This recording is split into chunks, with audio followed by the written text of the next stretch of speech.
Good afternoon, everyone, and welcome to this training on special education data collection. This training is intended for staff who are responsible for submitting special education data and special education directors. We will provide updates and discuss common problems associated with the December child count, June exit, and child find collections, as well as respond to any of your questions. If you're new to the reporting of special education data, hopefully you had an opportunity to attend one of our boot camp trainings. There are 4 handouts provided for this webinar. There's the PowerPoint presentation, a decision tree for coding secondary federal placement, a what's new 1-page document, and also the 4th document is the data manager data transfer sheet, which will help you in if you've got data housed in the old SECC application. We do ask that you type if you have questions, to type your questions in the questions box using the drop down, and we will answer those questions as we can or at the end of each section. And my name is Jackie McKim. I'm a research analyst with the Special Education Data Team, and also here with me this afternoon I have Mary Ackelmeyer, who is our support staff for the Special Education Data Team.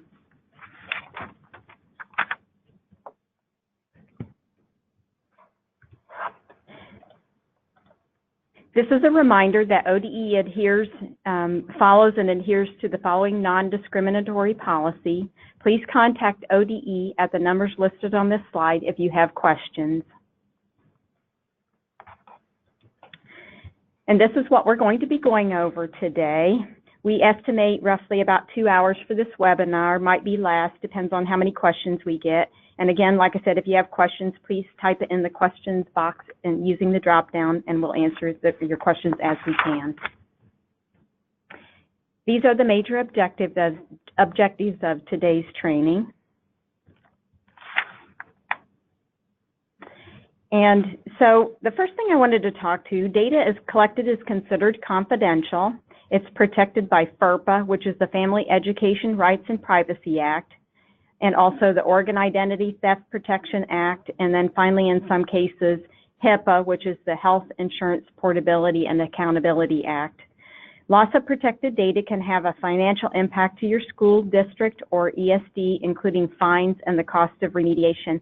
Failure to comply can lead to legal problems, lawsuits, fines, and also the cost of remediation, etc. Keep in mind that state email is public, so be careful when sending information to us. For example, don't send information with the student's name, date of birth, grade, etc.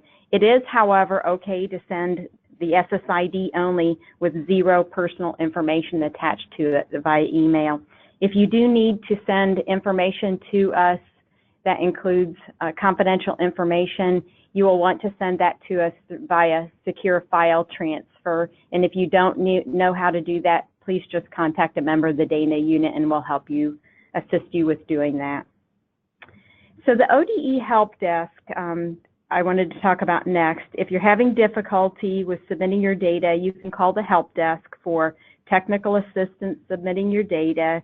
They can see if your data has been submitted, and they can also answer questions about access rights and permissions. However, the ODE help desk can't answer questions about the collections, and I'm talking about the June exit child find and December child count. So we always recommend that you always call a member of the data unit first. And if necessary, we will send you to the help desk, or we will refer the question or problem to the help desk, and then we can also monitor how quickly they get those issues resolved, because we do have set due dates for when collections are required to be in, and you do get dinged for being late if they're submitted late, and they don't know about those due dates. So that's why we do ask that you call us first, and then we can help you and then decide whether it needs to get referred. For now, I want to go over when the collections close and some related information. So September 17th, the review window's closed for June exit and child find. You had about 4 weeks to make any corrections that were needed and to go through any of the audits that we had posed to you, asking about the data that you submitted. Then in October, hopefully you've had a chance to contact your regional programs or the Oregon School for the Deaf to gather data to be reported. Keep in mind it's your district's responsibility to gather and report these data. October 1st, the Coordinated Early Intervening Services was due. A link to this one-page form and instructions can be found on the SECC webpage. If you need help with it or finding it, please contact me or Cynthia Garten, and we are listed on the last slide of this PowerPoint. October 29th, the private school data form is due, and for that collection, you're going to report the total enrollment at parentally placed private schools located within your district boundaries, total count of eligible special education students ages 3 through 21 in public schools and parentally placed private schools within your boundaries. It doesn't matter if they're on the service plan or not. And then we have posted the private school data report containing the data for page 2, which is the child count and the IDA flow-through estimates. We've posted them in a report in the IDA Data Manager under the reports. So if you need that information, it's located there, and it's actually at the bottom of the list of the reports. Even if there are no private schools in your district boundaries, you must submit a form, and this report is fiscally important, so because it does impact IDA dollars, which is Individuals with Disabilities Education Act funds. And Cynthia Garten is the new data owner for this collection, so if you need help with it, please contact her. And again, like I said, her phone number and email is listed on the last slide of this presentation. And then December 1st is the official December child count date, and I'll talk a little bit more about that later. December 17th is going to be the due date for December child count, and then February 11th will be the December child count review window. That's the date it will actually close. And June 3rd, the IDA annual applications is due, and then July 1, the end of the year collections closes. Here are the links to the collections that the special education data team handles. You can access them by opening the PowerPoint and clicking on the hyperlink. The PowerPoint will be posted on the video training page. Actually, it is already posted on the video training page. And if you can't find it, just email a member of the data unit and we'll help you send you the link and help you get access to it. So the first collection I wanted to talk about is the December child count, and the December child count opens November 15th, 2018, which is going to be next week, Thursday, and then it's going to close December 17th, 2018, and that will be a Monday is the day it will be closing.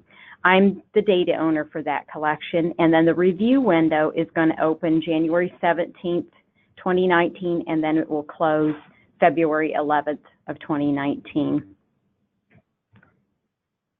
December child count is, the purpose of it is, or the SECC as it's otherwise known, is to collect the count of special education students as of December 1. And we have to collect this data because it's required by IDEA, or Individuals with Disabilities Education Act. And I did want to mention that since December 1 falls on a Saturday this year, if the student is still enrolled in your district on Friday, November 30th, and meets the 3 criteria for reporting on December child count, which is they have current Oregon eligibility, a current IEP, and is receiving services, you will count that student on your child count. If you have any questions or if something's fuzzy or you're unclear about that, just give a member of the data unit a call and we'll help you figure out whether or not you should report the student. So I already mentioned these. These are the criteria for, determining whether or not you report a student on your December child count. They have to have current valid Oregon eligibility, have a valid IEP, and have to be receiving services or are supposed to be receiving services as of December 1. However, just like anything else with special ed, there is one exception, and that's parentally placed private school students not receiving services. So that means that they're still eligible, but they're not receiving services. This is the federal government requires states to collect and use this data for the use of IDA flow-through funds distributions to districts and also for statewide tracking purposes. For December child count, You're not going to report students who are being evaluated for initial eligibility or initial disability because they're not yet eligible for special education. You're not going to report students who left special education prior to December 1. You're also not going to report students who received a regular high school diploma because free and appropriate public education, or FAPE as it's otherwise known, ends. And that doesn't mean your district can't continue to serve those students. You just can't report them on the December child count. And then finally, students who received a modified diploma and are no longer receiving special ed services, you won't report those students. And I will talk more about those modified diplomas when we go over June exit.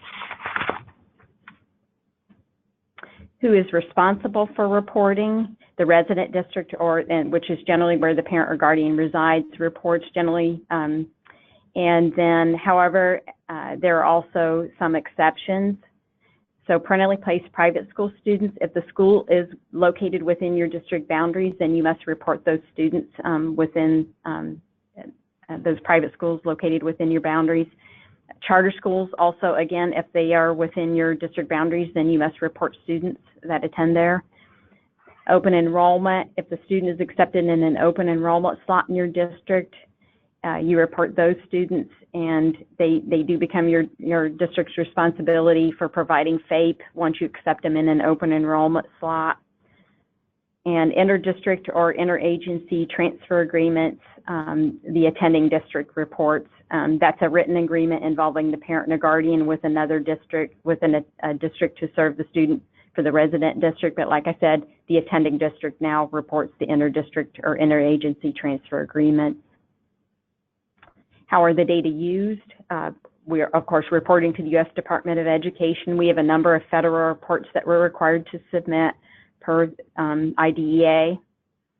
And the SECC no longer drives the federal IDEA flow-through allocations. It is a number that is utilized and weighted along with total enrollment counts of a district, and also poverty indicators are used. So that is one of the factors that does feed in. So it's very important to report as accurately as possible, because it does impact how much money you get, or how your IDEA funds that you receive and are allocated.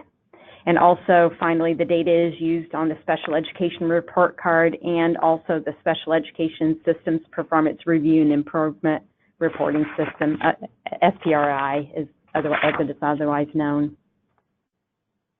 What's new for 2018-19, all of the consolidated collections, and of course December child count being a consolidated collection, did add gender code X, so now you'll have male, female, and gender code X, which is a non-binary option. Out-of-state placements, if you have a student that's in an out-of-state placement, we used to tell everyone to report it with an enrollment type code of N, which is normal. And in discussing it, we decided it would be more accurate if you, and we do ask that you now report those records with enrollment code O, which is other, or A if it's an approved private school. We did change the process and content manual.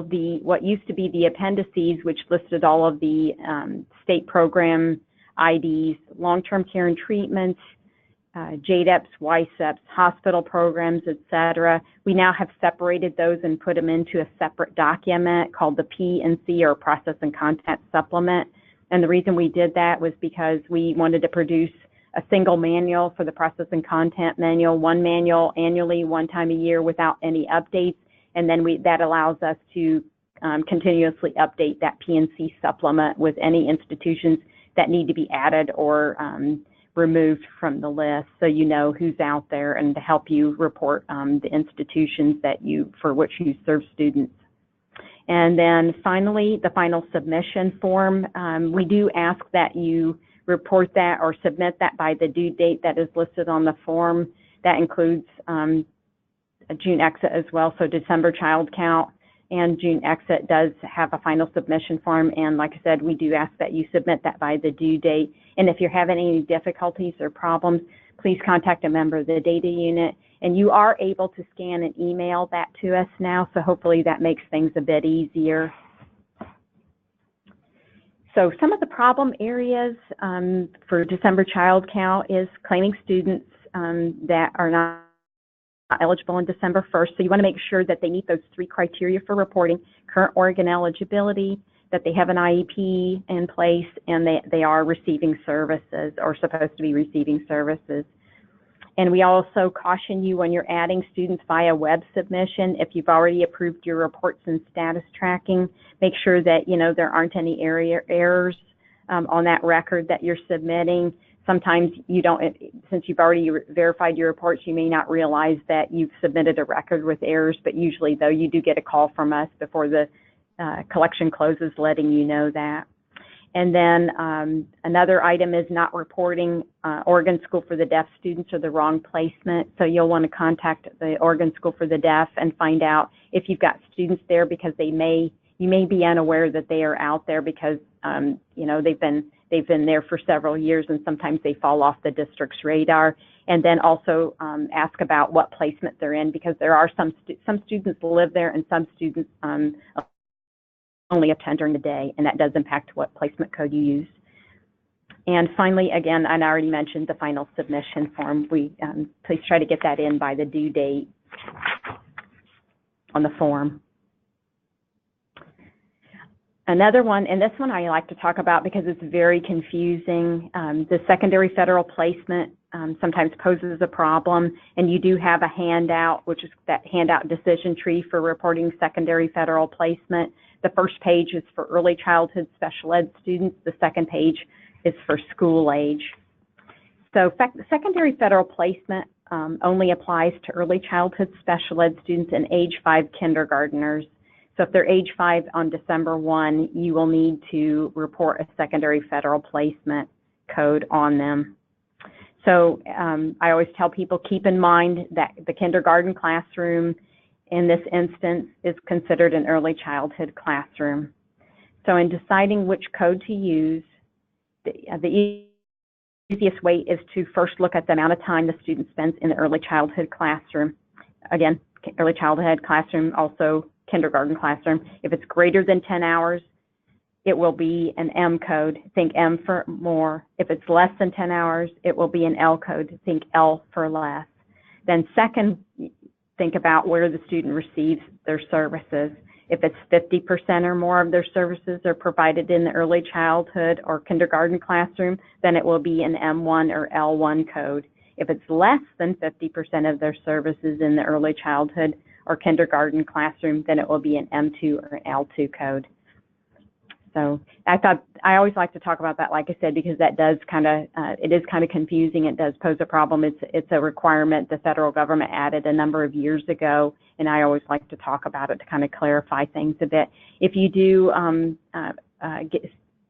get confused or not sure what code to report, again, as I always say, contact a member of the data unit, and we'll walk through and try to help you figure out how to report that code for that particular student.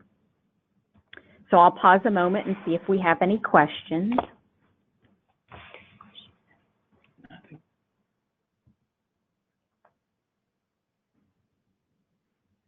Okay, it doesn't look like we have any questions thus far, so we'll go on. And the next collection I wanted to talk about is the June exit collection, and it's going to open May 23rd, 2019, so next calendar year, and it's going to close July 1st of 2019, and I'm also the data owner for that particular collection. This the review window then is going to open. You'll have summer break, and then you'll come back in the fall, and the review window is going to open on August 22nd, 2019, and then it'll close on September 16th of 2019. And you are going to so for June exit. The purpose of it is to collect the count of students who exited special ed from July 1 to June 30th. In short, you're reporting how a student left special education. If you're an early an EI or an ECSE, then you're also going to report EI students transitioning from early intervening to early childhood special ed education, and that's an A2 type record. And we do collect these data also because it is required by IDEA. So you report those data to us, and then we also turn around and then submit a federal report to the U.S. government. Who's reported? Again, early intervening children exiting Part C, which is a record type code of E1.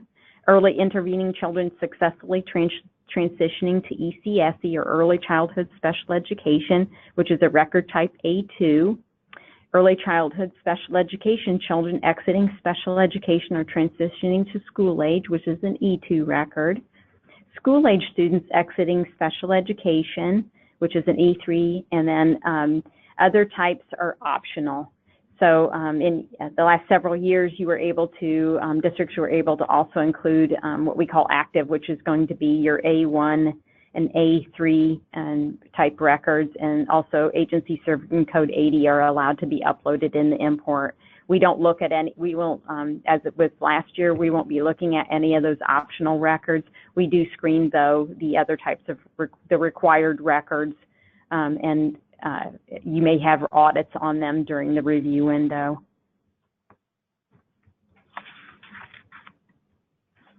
Who is reported for exit records? For exit records, we're asking, again, like I said, how the student left special education. Transient students are difficult to track because they may have multiple exits. If the student was there on the last day of school, you will not exit the student. So if they're coming and going, if they were there on the last day, you don't exit them because they haven't exited special ed from your district. And some other students who have left special education would include graduates, and I'll talk more about that later. If they've returned to regular ed, meaning they're no longer eligible or the parent has revoked services. If they've reached the maximum age, which is age 21, so if they turn 21 prior to September 1st, then you're going to have to report them as exited on the prior year. Moved to another district, deceased, and then also dropped out. Some things to keep in mind before reporting a student is dropped out. Check the SSID system to see if they showed up in another district, because sometimes you might not get a records request, but they may be somebody else, somewhere else and have enrolled. And also, if a student left school to enter either a GE or a Job Corps program, they should be considered a dropout unless the student continues to be jointly enrolled in your school district and the GED or Job Corps program and continue to receive special education services from your district. Then they would not be, they haven't left special ed then, and you wouldn't exit them. But if they leave and you're not providing any type of service, then they would be considered, unfortunately, a dropout. And if they do receive a GED cert, you would report that under, and they're leaving with that GED in hand with no other credentials, then they would be considered received certificate. So as promised, I said I would talk a little bit more about graduates. So regular high school diploma, again, like I said, FAPE or free and appropriate public education ends. You can continue to serve them. You just can't report them on the child count and must submit an exit record. Extended diploma, students are still eligible for FAPE until age 21 if you're continuing to provide services. You won't report them as exit, but however, if they do leave and you're no longer providing services and they're not continuing any type of education, you're going to report them as received extended diploma. And then for modified diplomas, these always pose the most difficulty. If they're under age 21 and they're not expected back, then you're going to report it as an exit record. And so if you've completed that summary of performance, they're set up for post-school employment or in attending a college, you will report them as exiting with a modified diploma. And then, but if they show up in the fall during the review window, then you can change that record back to an active record and do not exit the student. If the student is expected back, go ahead. You can either report them as an active record in your June exit report, or you can just leave him off or report him. But if the student does not show up at any time during the next year, you can exit them on the first day of school. If the student is age 21 or older, and the district can continue to serve, again, just like the FAPE, you can continue serving, but you will have to report them as an exit record if they turn 21 prior to September 1st. You'll need to report them on the preceding exit. So if they turn 21 on July 17th of 2019, be sure to report them as exiting with a modified diploma on the 2019 June exit report. If you're not sure how to report, be sure to talk to your special education director about those students. Usually that information is discussed during their annual IEP meeting. There's a huge gap in Oregon, and a significant number of post-school surveys are not being completed for 2 years due to waiting more than 1 year after the student left. And so that's why we kind of change or treat modified diplomas a little differently, because those are the ones that pose the most difficulties for districts, and because sometimes since they're eligible till age 21, there tends to be a revolving door. We would prefer, to try to that you report them in the year they actually exit, rather than waiting and having to report them, like I said, on that first day. But sometimes you don't really have a choice, and neither do we. And sometimes they just end up being reported, and we try to use the December child count to send out those records that end up in the post-school outcomes as needing to complete a survey or an interview on. If there's still confusion, please contact a member of the data unit to help hash out how to report a record.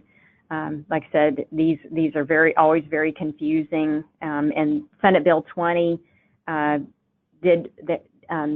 was going to make modified diplomas and FAPE as of July 1 of 2018, but that part of that law was repealed this last spring, and it's back to the way it always was. If you have any questions about that,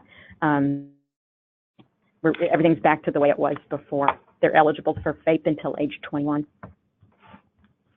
Who is not reported for exit records? Students in referral status found not eligible. Of course, if they have to be in special ed and be eligible for special ed to exit special ed. Under age 21, still receiving services. If they're still receiving services, they've not exited special ed. Who's responsible for reporting? Again, just as with December child count, the resident district reports, with the very same exceptions for parentally placed private schools, charter schools, open enrollment, and inter-district transfers. And how the data are used is the U.S. We do have a number of reports that we have to submit to the U.S. Department of Education, also for statistical reasons, and then again for SPR&I, which is Systems Performance Review and Improvement, the post-school outcomes, which is indicator 14, which I talked a little bit with respect to modified diplomas. What's new for 2018-2019, active records, A1, type A3s, and code 80s are optional. Again, gender code X, same as December child count. There's also going to be that third non-binary option. Out-of-state placements, again, same as December child count. We would prefer you report those with the enrollment type code of O or A. And I've already talked about the P&C appendices. We've now separated those lists of institution IDs into a separate document, and the final submission form we ask that you submit by the due date notated on the form. Some of the problem areas that we have with exit or confusing, and sometimes it's just confusing areas for districts, is the 10-day drop rule. Doesn't apply to special education students, and that is usually in your that's tied to ADM, which they have to be in their seat and attending. However, that does not apply to special ed students. Think about the medically fragile student who's too sick to attend, who doesn't attend for 10 days. They are still eligible for special education, have not exited special ed just because they're too sick to attend. If the student will be turning age 21 and exiting between July 1 and September 1, in other words, during the extended school year, be sure to report them as exiting the preceding regular school year. For example, if the student will turn 21 and exits on June 3rd of 2019, be sure to report the exit record on the June exit 2018-19. using the last day of your school year or June 30th, 2019 as the exit date. Otherwise, you won't be able to report the student the following subsequent year. You'll get an error, and then that student will just basically fall off through the cracks, and there will be no record of them exiting special ed. Interdistrict transfer for new school-age interdistrict transfers. We would like an exit record from the resident district, since the responsibility for FAPE is going to transfer to the attending district. Dropped out, I already mentioned, always check the SSID system if they showed up somewhere else before you report them as a dropout, because nobody wants to report a dropout record. And forgetting to report exit records. This is one of the reasons we're making the A1, A3 records optional, because we want the focus to go back to what it was before, and those are those required exit records. And we need accurate exit data, just like you do for your post-school outcomes, but also for the federal report. And then timely receipt of the final submission form again. And we'd like to have that, by the due date on the form, listed on the form. So we'll pause for a moment for questions. It says, but if a student dropped out and wasn't attending on November 30th, we cannot report the student, correct? We would have to exit them as dropped out. Then if they return, put them back in if it's after the reporting time. And I think this person's talking about during the review window. Yeah, during the review window, you have an option of, if a student comes back, then you can go ahead and remove them as an exit record. And but after the June exit closes, which is on September, I'm bad with dates, September 16th of 2019, then if that student, you've exited them and then they return after that date. So if they return September 17th, 2019, after the June exit review window closes, there's nothing to be done, and you've done the best you can. And that's what I was mentioning earlier, that sometimes, there are going to be students that basically that's the best we can do. We're just trying to improve this, the reporting of students, so that when you do your post-school outcomes, you have the most accurate data you can. There will still be fuzzy areas and problems because there's some things that we don't have control over. And hopefully that answers your questions. If not, shoot me an email if I missed the point of the question. Interdistrict, the next question is interdistrict transfer kids. You want us to exit each year? No. Even if they could return to us next year? No, only one exit record. So if you're the resident district and you've entered into an interdistrict transfer agreement with an attending district, we want the resident district to submit an exit record. So if year after year they're still in that same interdistrict transfer agreement placement in the attending school, you won't need to report them every single year. Just the first time that they leave to enter into this to attend this other attending school or other district outside of the resident district area. And the next question, we have students that moved in at the beginning of the year and have already moved out. I've never claimed them for December census. So do I still claim them as exited?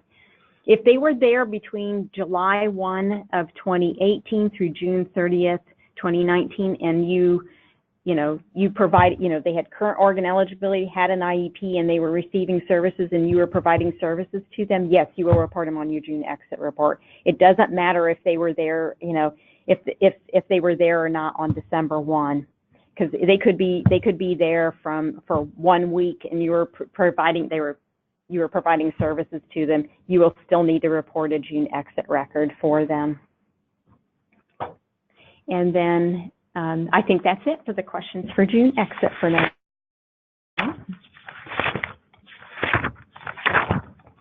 The next selection that I wanted to talk about was child fine. It's going to open on May 23rd, 2019 and close on July 1st of 2019. And Linda Brown is the data owner.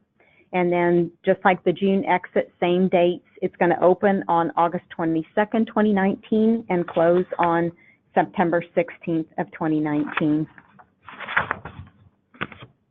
So the purpose of Child Find is to identify, locate, and evaluate children with disabilities in a timely manner. So the focus of this collection is getting consent and completing that eligibility determination within 60 days. And we're required to collect these data because it's required by IDEA. The key to Child Find, again, as I mentioned, is I already talked about, you're supposed to complete that in 60 days or less, and so the key to Child Find is timeliness. And when you count the dates, consent starts the time clock for the 60 days. You count only the days that school is in session. In other words, don't count observed holidays, snow days, teacher in service days, etc. And then you'll count those days until you hold the determination, eligibility determination meeting. The major criteria to determine if it's a reportable record on Child Find is if they're new or not new but returned to regular ed. So if a student has never been in special ed, or they were in special ed but the IEP team determined that they're no longer eligible, or the parent revoked services and then the student was then again referred, that would constitute a Child Find reportable record. One key to that also is, did you need to get consent to evaluate? And if you have yes to both of these questions, then you're going to report that student on Child Find, because as I mentioned, consent starts the time clock for counting the days. And then you collect Child Find data from July 1, 2018 through June 30th of 2019. The determination date must fall between those dates, and students whose evaluations were not completed within those dates will be reported on the following year. And then, for example, if your consent date is May 16th of 2019 and you complete the evaluation process July 2nd of 2019, then you're going to report that student on the 2019-2020 collection. So if that doesn't fall, like I said, between that July 1 and June 30th date, that determination date, then you're not going to report them on this year's. Who's reported? It includes initial referrals. Be sure to report students found eligible for special ed, as well as those that you didn't find eligible. So those are also not eligibles are also Child Find reportable records. Students who exited special education being evaluated for special education again. This includes when the parent revoked services in writing or the IEP determined the student's no longer eligible. If they're out of state, if a student moves in from out of state, if you need consent to test to meet Oregon eligibility, then that is a Child Find reportable record as well. And I already mentioned report those that are found eligible and not eligible, because sometimes the not eligibles do get missed. So these are the codes that you will use if you exceed the 60-day timeline. If you use codes 2, 7, and 8, the district will not be flagged in systems performance review and improvement as it's an allowable exception. And codes 2, 5, and 6 do require a comment, and we do look at all the comments. There's a committee that meets that looks at all of the comments and determines if the record is coded properly. And if they decide it doesn't look like it's been coded properly, you will receive an audit during the review window. And be sure to, and usually that will mention to either change your code to whatever it is. If it, for example, if it was a record that was coded as a 2 and the team read the comment and decided, oh, that should be coded as a 6, then you'll get an audit message that says recode to reason timeline code 6 or change your comment. So be sure to do one of those two, either change the code or the comment, because if you don't, then ODE goes in and changes the code for you, and you do get a ding, and that appears in SPR&I as part of that improvement process. So I always tell everyone, if you don't understand why you need to change the code and you're not sure what to put in the comment, contact a member of the special education data team, and we'll help you figure out what you need to do to change the comment or talk through whether or not you need to change that code. Who is not reported? Currently eligible for special education, currently eligible but moved within Oregon, or students transitioning from early childhood special ed to kindergarten. If they're already eligible for early childhood special education, then they're already eligible for special education and do not need to be, even if they're being reevaluated for an appropriate school-age disability category, those records do not get reported on child find because they're already considered being eligible for special education. Who's responsible for reporting? Again, same as June exit and child find, the resident district. Same exceptions apply. Parentally placed private school students that are within the district boundaries, just like the charter schools, if those are within your district boundaries. If you have open enrollment slots and you're the attending district, and also the inter-district transfers, if you're the attending district, you do report those child find records on your submission. And child find, a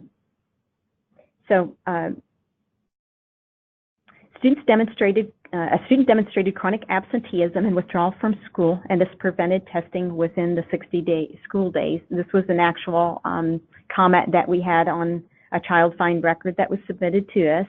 What code should be used if a delay is caused by that by the situation, and would that be an allowable exemption? The district had coded it as a 2, but it was actually a little vague, so we didn't know, the OD team didn't know what chronic absenteeism was, so they asked that the district recode to a 6 or change their comment. So what I always recommend is that you tell us how many days. You know, if it's chronic absenteeism, tell us they were absent 40 days, school days. That does, you know, it's very clear and concise that they were gone a long time and you were not able to test the student. And expand, you know, usually it's best to expand, you know, write that as short as you can with as great a specificity as you can. And if you're not sure how to word it, again, contact us and we'll help you figure out what to do with it. And the next, this is also another example of a comment that we had on one of the child find records. The school calendar has a 4-day week. Due to lack of SLP availability, the evaluation timeline count was 62 days. This includes Veterans Day, Thanksgiving Day, and the teacher grading day. And what code would you use if a delay was caused by that situation, and would that be an allowable exemption?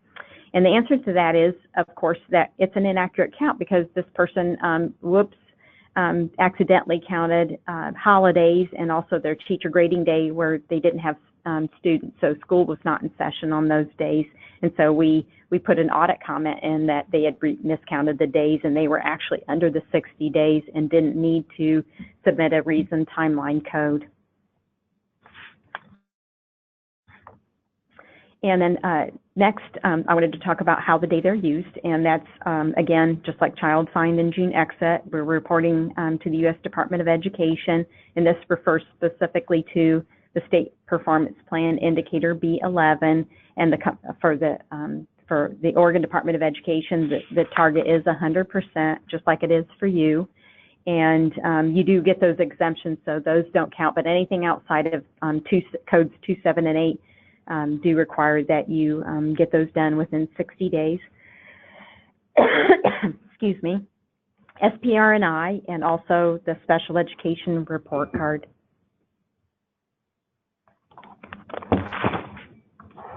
So what's new for child find is, again, gender codex, that non-binary option was added.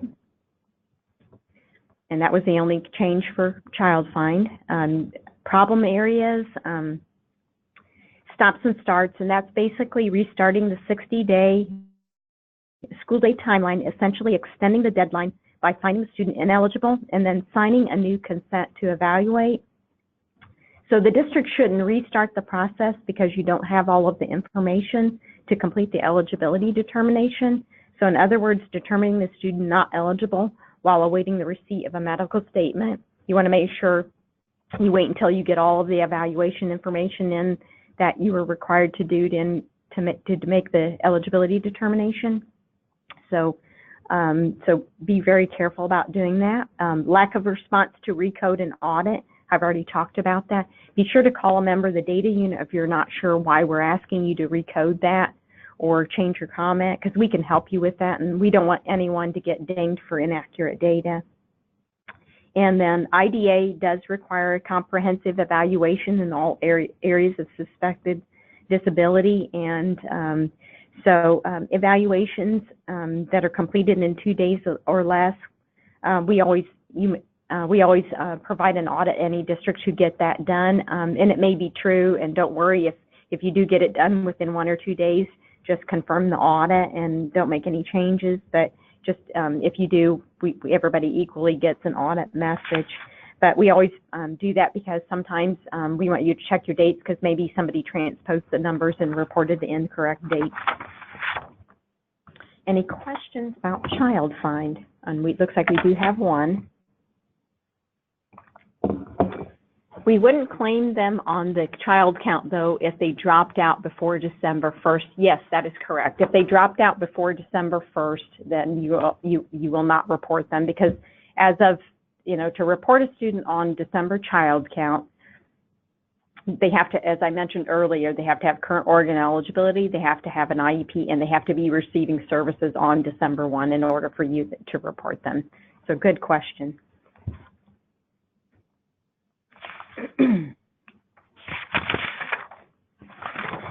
So the next thing I wanted to talk about was just kind of go over briefly what the review window, which used to be called the ECRs, which is electronic correction reports, but now we call them review windows.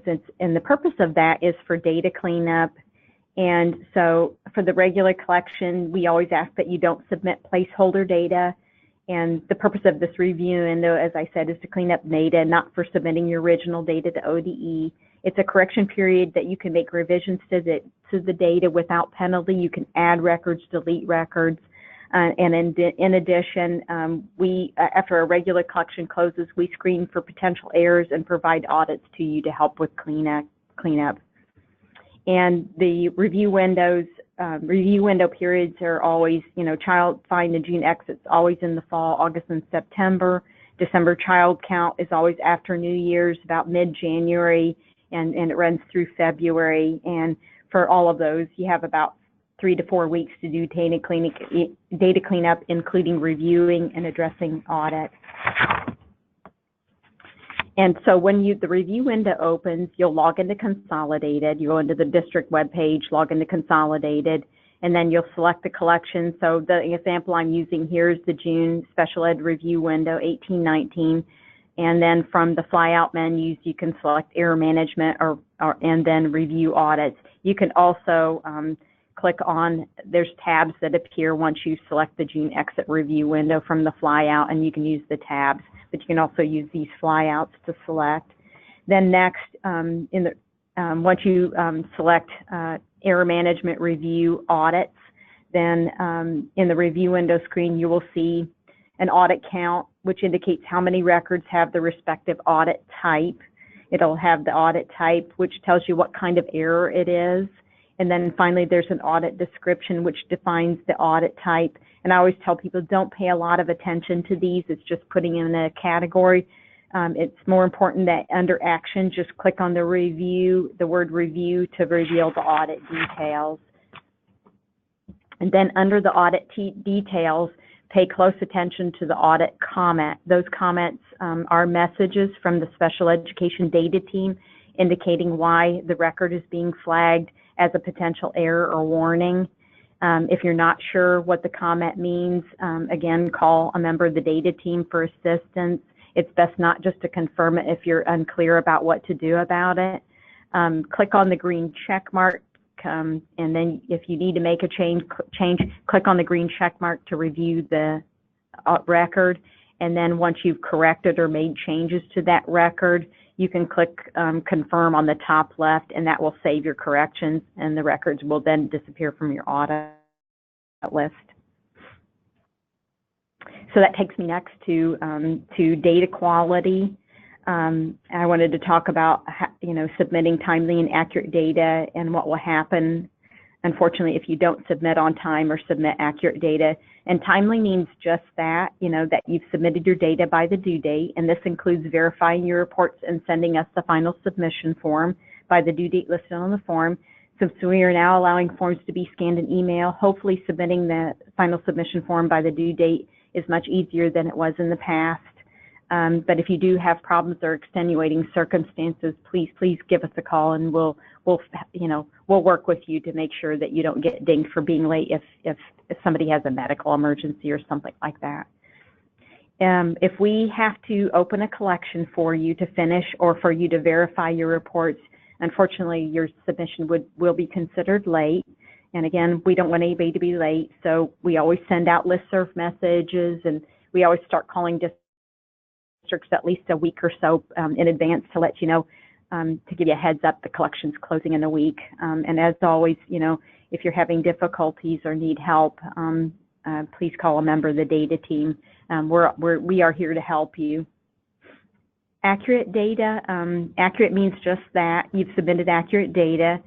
In general, we only allow changes to child count for fiscal reasons once the review window closes. So if the review window, you do all the cleanup. Once the review window closes, usually that's it. Please be sure to try to make all your corrections during that time. And because once it's done, unless it has a fiscal impact to your district, we can't make changes to it because it gets submitted to the federal government. With June exit and child find, we generally don't allow corrections after it closes as well. The only time we would make a change is if we find an error that impacts the federal report, or federal report that's generated in October, and you would know if there was something in there because we would contact you if there was something wrong. And then for child find, again, I mentioned earlier, if you fail to change your recode or change your comment during the child find review window, you would you would be considered inaccurate and ouch. That's why we say please don't just confirm it and don't do anything. Call us and we'll help you figure out what to do with it. We don't want anybody to get dinged or for being inaccurate on any of their reports. And then lastly, I wanted to talk about the consequences if something happens and whoops, you're late and or inaccurate on any of the 3 collections. If you're late or inaccurate 2 times within 1 year, then your district will have to write an improvement plan. So on this table that you see on this slide, if you see no twice anywhere on that table, that would mean that your district would have to address it in their improvement plan in the system's performance review and improvement. And lastly, I wanted to talk about the IDA Data Manager just in brief. The new IDA Data Manager launched May of 2018. It's now an online program or application. It's a tool for cleaning your December child count, June exit, and child find data prior to submitting to ODE consolidated collections on the district website. One benefit of this new application is that you do not have to download a new version, as it's an online application that auto updates. So if you were using the old SECC application, there's nothing more to download. You just log into Consolidated, and if your district security administrator has given you access, you should see it in your list of applications. And note that if you do have, we are no longer supporting the old standalone SECC application. It's no longer usable, the dates are no longer effective for validations. And if you do have data in there, you will need to transfer your data to the new IDA Data Manager. And there was a handout posted on the video training page to help you do that. And if you need help with that, again, give us a call. If you're not sure if you have access or you don't seem to have the right kind of access, then you will need to talk to your security administrator and be sure that they check both the primary data submitter rights and the modify rights boxes. You'll need both of those checked. If they just check the primary data submitter box, it will give you only read-only access.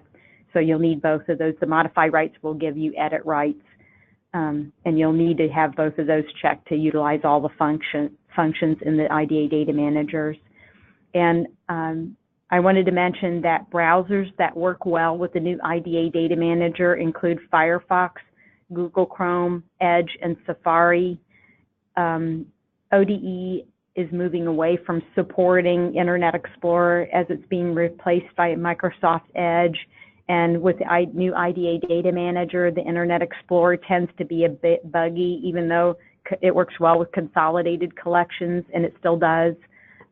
We do recommend that if you can, and if you have it available to you, it's better to use Firefox, Google Chrome, Edge, or Safari. And it seems like, from what I understand in the reports back from districts thus far, since it launched, it seems like Firefox tends to be the one that works the best, and Safari works really great too. Edge we've had a couple of minor issues with Google Chrome, but overall it seems to work just fine. We are also, I wanted to mention that we are updating the user guide. There's a user guide currently posted on the IDA Data Manager.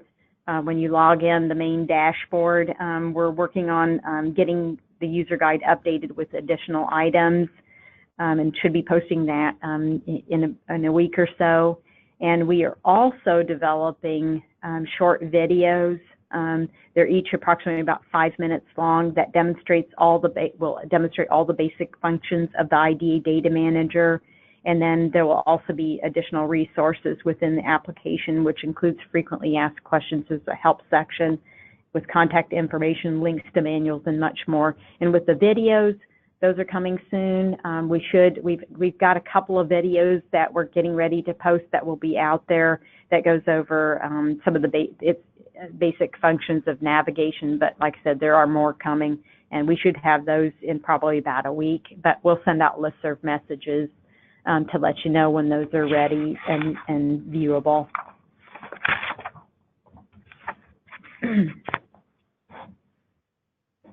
So if we don't have any additional questions, this is our contact information. If you need help with anything, we are here to help. And again, December Child Count, June Exit, and Child Find, you can contact a member of the data unit. For Child Find, Linda Brown is the data owner, and you can also contact her for help with how to report or specific questions about Child Find, especially the compliance questions. She's the compliance expert.